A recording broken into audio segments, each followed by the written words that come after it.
President Trump defended his tough tone on North Korea in a brief exchange with reporters. And frankly, the people that were questioning that statement, was it too tough?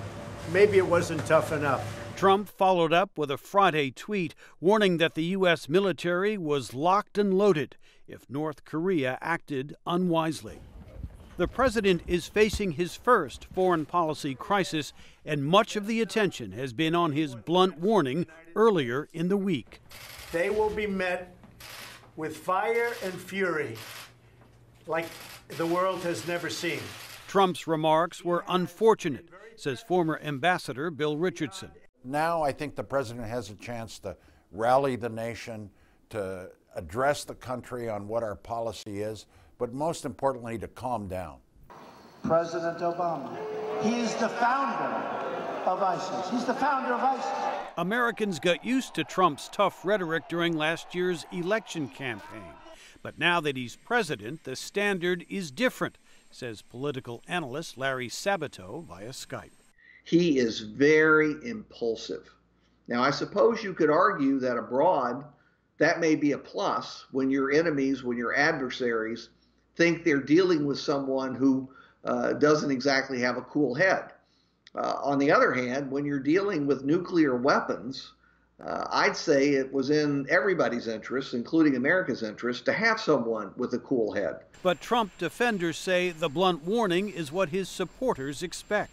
This is not the Obama White House. This is the Trump White House. We do not tell people in advance, if they are adversaries, what we are going to do.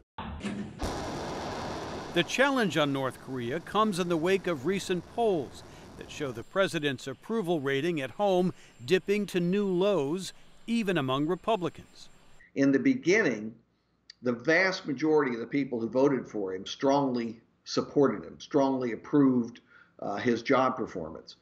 Now, in most surveys, it's down somewhere between 17 and 24%.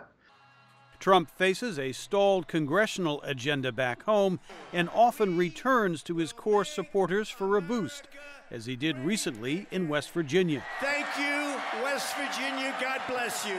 This reliance on his core supporters is not surprising, said analyst Jeremy Mayer via Skype. By normal presidential standards, he's failing. But he's not a normal president. And to many of his base, the fact that he's so disruptive is something they like.